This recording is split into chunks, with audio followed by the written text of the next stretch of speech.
जो मैंने चालू किए थे उन सबको कंटिन्यू करने की। तो जल्दी से इस चैनल को सब्सक्राइब कर लो। चलिए आगे बढ़ते हैं। पिछले एपिसोड में हमने देखा था सोंग सूहो, उसकी हालत एक सिरंग मिस्ट बांध की वजह से बहुत ज्यादा खराब हो जाता है और दूसरी तरफ तभी वहाँ पे बेरू की एंट्री होता है जो कि आके ही सब जो मिस्ट बांध थे उनकी हालत खराब कर देता है, उनको मार देता है। अब आगे एपिसोड के शुरू में हम सूहो को देखते हैं, उसकी सपने को, या फिर बोल सकते हो उसको ये सारे विजुअल्स आ रहे हैं। हम देखते हैं जब वो छोटा था तब वो बेरू को और उसी के साथ वहाँ पे जितने भी सारे शैडो क्रीचर्स हैं उनको ड्रॉ कर रहा था।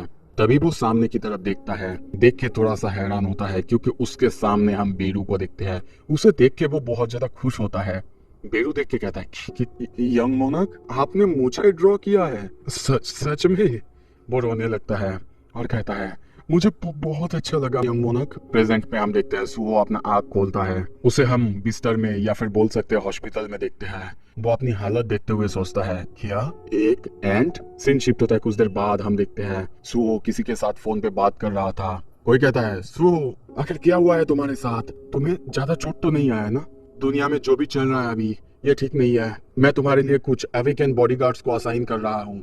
ये सुन के वो कहता है नहीं अंकल, मैं बिल्कुल ठीक हूँ। और तभी कहता है जब से मैंने अपनी आंख खोली है, आंख खोलने के बाद मुझे पता चलता है कि 2 दिन हो चुके हैं। गवर्नमेंट ने जो भी रिस्पॉन्स करा है नेशनल यूनिवर्सिटी ऑफ आर्ट्स के इंसिडेंट को लेके, उससे हमारी पूरी देश बहुत ज्यादा सदमे में है। उस एक इंसिडेंट की वजह से बहुत सारे कैजुअलिटीज हुए और एक ऐसा टॉपिक बन गया जिसमें कि सबका इंटरेस्ट था। एक ऐसी जीव द मिस्ट बान, ये एक इस तरह का मॉन्स्टर है जिसके काटने से हंटर्स तक इन्फेक्ट हो सकते हैं और वो भी डिमन में बदल सकते हैं। इतना सब कुछ होने के बाद भी हंटर एसोसिएशन, उनका काम, उनका रेस्पॉन्स थोड़ा सा डिले हुआ है। और उसके बाद जब हंटर्स वो आए यहाँ पे और अपने सामने जो नजारा उन्होंने देखा वो बहुत ही ज्यादा मिस्ट्री से भरा हुआ था, क्योंकि उन्होंने अपने सामने देखा था जितने भी सारे मिस्ट बान आए थे उन सबको किसी अजीब चीज ने, किसी अनजान चीज ने मार दिया था। तभी हम उसी आर्ट यूनिवर्सिटी से किसी स्टूडेंट को बात करते हुए देखते हैं टीवी पर। वो लाइव टीवी पे कहता है सडनली मेरे सामने जितने भी सारे लोग थे वो डिमंस में बदलने लगे और उसके बाद मेरे ही सामने वो लोग अपने आप एक्सप्लोड होने लगे। कुछ देर बाद हम देखते हैं सूहो ये जो न्यूज था ये देख के टीवी बंद करता है, अपने साइड में देखते हुए सोचता है तो जैसा कि मैंने सोचा था ये एक सपना नहीं है, मेरा ड्रीम वो सच है। और उससे भी ज्यादा एक ऐसी अवेकन पर्सन जो कि हर एक लेवल के साथ ताकतवर होता जाता है। तभी हम उसकी स्टेटस विंडो को देखते हैं। वो अपने आप को देखते हुए कहता है बाय द वे, जब मैं उस सीरन के मिस्ट बान से लड़ रहा था तब तो मैं बहुत ज्यादा इंजर्ड था, फिर मैं कैसे बच के निकला बाहर से? मैं?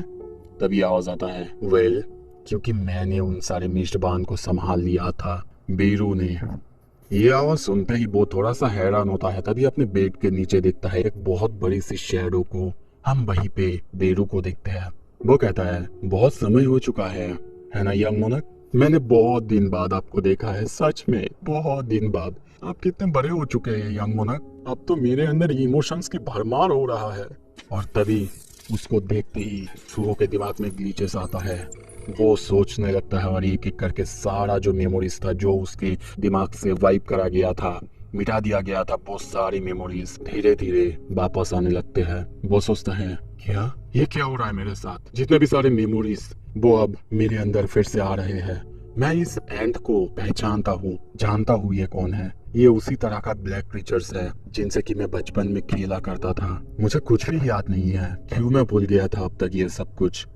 बेरू तभी कहता है मैं हूँ बेरू, बहुत सारे डायमेंशंस को क्रॉस करके आपसे मिलने आया हूँ यंग मोनाक। वो उसे देखता रहता है और सोचता है और क्यों इनके जैसे अजीब से ब्लैक क्रीचर्स के साथ आखिर मैं क्यों रहा करता था, आखिर मैं क्यों खेला करता था?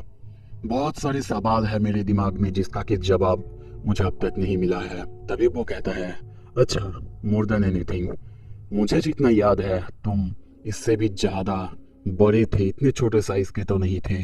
बेरू कहता है क्योंकि जब मैं डायमेंशंस को पार करते हुए यहाँ पे आ रहा था अपनी बहुत सारे मैजिकल पावर्स माना को खो दिया था। ओरिजिनली मैं इतना ज्यादा कमजोर, इतना ज्यादा छोटा नहीं हूँ, मैं भयानक और बहुत ज्यादा इम्पोजिंग हूँ। वो कहता है क्या अगर तुम ऐसा ही हो तो ये स्टेटस विंडो तुमको प्राइवेट रैंक का क्यों बता रहा है? ये देख के बीरू को गुस्सा आता है और कहता है, क्या? How dare the system treat me like that? मेरे जैसे एक मार्शल ग्रेट शैडो को ऐसे कैसे ट्रीट कर सकता है? तभी सुहो उठता है और कहता है, एनीवे आई ओ यू, क्योंकि तुमने मुझे रिकवर करा है। बेरू थोड़ा सा खुश होता है और कहता है, क्योंकि यंग मोनार्क मैं दिखता जरूर ऐसा हूँ पर मैं बहुत अच्छा हीलर भी हूँ। वैसे मैं आपको बता दूँ, मेरे यहाँ पे आने का मकसद वो था आपके सील को तोड़ना, जिसके वजह से आपको अपनी पूरी पावर्स मिल जाए। पर अब आपको देख के जितना लग रहा है, अब इसकी जरूरत बिल्कुल भी नहीं है। ये सुन के वो कहता है, क्या ये वही सील है जिससे मेरे सारे ड्रीम्स जुड़े हुए हैं? बेरू कहता है, नहीं यंग मोनार्क, आपको शायद ये सब कुछ एक सपना लग सकता है, पर जो भी आपको सपना लग रहा है वो सब कुछ सच था, एकदम पूरी तरह से सच। और वो सब कुछ आपने एक्सपीरियंस करा था। और आपको मैं बता दूं, आप बहुत बहुत ज्यादा ताकतवर थे जब आपने पिछली बार मुझसे लड़ा था। Although the great shadow monarch संग जिनबू ने आपकी पावर्स को सील कर दिया था ताकि आप एक नॉर्मल लाइफ जी सके। ये सुनते ही वो बहुत चौंकता है और सोचता है, क्या तुम कह रहे हो कि तुम मेरे डैड से कनेक्टेड हो? मेरे डैड वो क्यों घर छोड़ के चले गए, बताओ मुझे। वो उसको पकड़ के हिलाने लगता है। बेरू कहता है, नहीं नहीं नहीं यामोनक, उसने घर नहीं छोड़ा, बस वो बाहर यूनिवर्स में या फिर आपके हिसाब से आउटर स्पेस में गए हैं। ये सुन के सुहो कहता है, क्या क्या मतलब है तुम्हारा कि आउटर स्पेस में? बेरू थोड़ा सा सोचता है और कहता है, अगर मैं आपको सिंपली एक्सप्लेन करूं तो द ग्रेट शैडो मोनार्क वो इस यूनिवर्स में आने वाले इन्वेडर से लड़ रहे हैं, मतलब बाहर के दुनिया के गॉड से, भगवान से, जो कि इस दुनिया को हथियाना चाहते हैं। सुहो सुन के कहता है, क्या मेरे पापा वो लड़ रहे हैं? इसका क्या मतलब है? बेरू कहता है, हाँ बिल्कुल यंग मोनार्क, आपके पापा भगवानों से लड़ रहे हैं। आउटर यूनिवर्स के भगवान, उनको हम इतारिम के नाम से जानते हैं। जो भी इतारिम्स है अपने जो मॉन्स्टर्स होते हैं उनको हमारी दुनिया में भेज रहे हैं।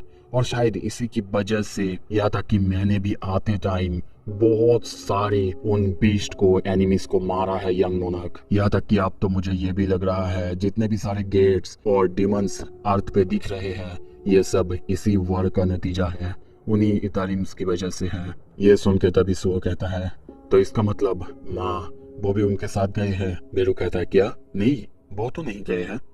वो कहता है, मैंने तो एज्यूम करा था कि वो उनके ही साथ गई थी, क्योंकि वो भी उसी दिन गायब हुई थी जब मेरे पापा गायब हुए थे। ये सुनते ही बेरू बहुत चौंकता है और चिल्लाने लगता है, क्या क्या कहा आपने? लेडी हाइएन वो मिसिंग है? जरूर जरूर ये उन्हीं का काम है, उन्होंने ही पृथ्वी पर कुछ ट्रैप फैलाया होगा। सुहो कहता है, क्या क्या इसका मतलब ये सारा काम इतारिम्स की वजह से है ना? मेरे पेरेंट्स वो घर वापस नहीं आ पा रहे हैं, वो भी उन इतारिम्स की वजह से है ना? बेरू उसे इतना गुस्से में देख के सोचने लगता है और कहता है, यंग मोनार्क क्या आप उनसे मिलना चाहते हैं? यह सुन के बेरू अपने मुट्ठी को टाइट करता है और कांपते हुए कहता है, ऑफ कोर्स मिलना चाहता हूँ, मैं कितने सालों से अकेला हूँ, तुम्हें पता भी है। बेरू कहता है, अगर ऐसी बात है तो फिर एक ही रास्ता है, एक ही रास्ता जिससे आप अपने पिता से मिल सकते हैं। माय लॉर्ड वो पृथ्वी पे वापस नहीं आ सकते हैं जब तक कि वार चल रहा है। आप एक काम कर सकते हैं, आप ताकतवर बनिए और उसके बाद लेडी हाइएन को बचाइए। चलिए यंग मोनार्क, समय आ चुका है लेवल अप करने का। एक नोटिफिकेशन आता है, एक क्वेस्ट अराइव हो चुका है। क्वेस्ट के डिटेल्स में हम देखते हैं ट्रायल ऑफ द शैडोज, जिसमें द ग्रेट शैडो मोनार्क के बेटे सन सुवो, उसके अंदर जितना भी सारा पावर्स थे वो सबको सील कर दिया गया है। और अब अगर सुवो को बहुत सारे पावर्स को पाना है तो उसे और ताकतवर बनना होगा, अपने बॉडी को उस पावर के लिए कैपेबल बनाना होगा, तभी वहाँ पे की अपीयर होता है। उसके डिटेल्स को हम देखते हैं, इसे संग सुहो के शैडोज के अंदर या फिर शैडो डायमेंशन के अंदर जाया जा सकता है। और तभी बेरू कहता है, इस की को आप अपने शेडो में इंसर्ट कीजिए। यंग मोनार्क सुहो अपने शेडो में थोड़ा सा इंसर्ट करता है और घुमा देता है। तभी देखते हैं एक गेट पूरी तरह से खुल जाता है, जो देख के सुहो बहुत बहुत ज्यादा चौंका हुआ है, क्योंकि उसके लिए ये पहली बार था। और तभी बेरू इस गेट को देखते हुए कहता है, अब समय आ चुका है, आप अपने उस पावर को क्लेम कीजिए जो पावर आपको बिलोंग करता है यंग मोनार्क। सो ये सब कुछ देखता है और सोचता है, अभी भी मुझे विश्वास नहीं हो रहा है, बाहर की दुनिया की भगवान द शैडो मोनार्क, क्या ये सब कुछ अजीब नहीं है? मैं विश्वास नहीं कर पा रहा हूँ, पर अगर ऐसा पॉसिबल है कि मैं फिर से उनसे मिल सकता हूँ ताकतवर बन के, तो फिर जरूर मैं ताकतवर बनने वाला हूँ और ताकतवर बनूंगा। वो बहुत ज्यादा सीरियस होते हुए ये बात कहने लगता है। बेरू उसे इस तरह से देखता है और सोचता है, माय लॉर्ड। और तभी वो पास्ट के बारे में सोचता है, माय किंग। हम संग जिन्बू को देखते हैं, वो कहता है, बेरू पृथ्वी पे जाओ और सुहो की सील को तोड़ो। बेरू उसके सामने झुक के बैठा हुआ है और कहता है, क्या आपका मतलब यंग मोनार्क का सील? वो कहता है, हाँ, इटारिम्स इन्वेजन करने के लिए और आगे आ रहे हैं और वो पृथ्वी तक भी जा सकते हैं, तो जाओ उसकी पावर और उसकी मेमोरीज को रिस्टोर करो जिसे कि मैंने सील कर दिया था, और उसे पृथ्वी को प्रोटेक्ट करने दो। और मैं तुम्हें परमिशन देता हूँ, अब से जैसा सिचुएशन होगा तुम उस सिचुएशन के हिसाब से अपना डिसीजन लोगे, जो भी करना होगा वो करोगे, और जाओ सुहो को और पृथ्वी को रक्षा करो। ये सुन के बेरू बस सोचता है, मैं अपनी मर्जी से जो भी होगा कर सकता हूँ। और तभी वो उन सारे बातों के बारे में सोचने लगता है जैसे कि सुहो जब मरने वाला था उस समय के बारे में। और तभी सोचता है, मैं बेरू आपके साइड में रहूंगा, यंग मोनार्क के साइड में रहूंगा और उन्हें ऑब्जर्व करता रहूंगा, उनकी ग्रोथ को ऑब्जर्व करता रहूंगा। वो दोनों गेट के अंदर चले जाते हैं और गेट वहीं पे बंद हो जाता है। कुछ देर बाद गेट के इस तरफ वो दोनों आते हैं। बेरू सामने देखते हुए कहता है, ये वो जगह है, ये है the land of the dead, जहाँ पे कोई भी जिंदा इंसान या फिर कुछ भी नहीं आ सकता बिना मेरे मास्टर की परमिशन के। ये है शैडो डेंजन। और तभी हम उस पूरे जगह को देखते हैं, द शैडो डेंजन को, जिसे कि देख के सुबह बहुत ज़्यादा हैरान हो चुका है। सो अब अगले एपिसोड में क्या होगा, अगर आपको देखना है जल्दी से जल्दी इस चैनल को सब्सक्राइब करो। और भाई सोलो लेवलिंग के नए सिक्वल आ चुका है कि अपने दोस्तों को नहीं बोलोगे, जल्दी से शेयर कर दो। अच्छा लगे लाइक करो, शेयर करो और कमेंट करो। Thank you so much.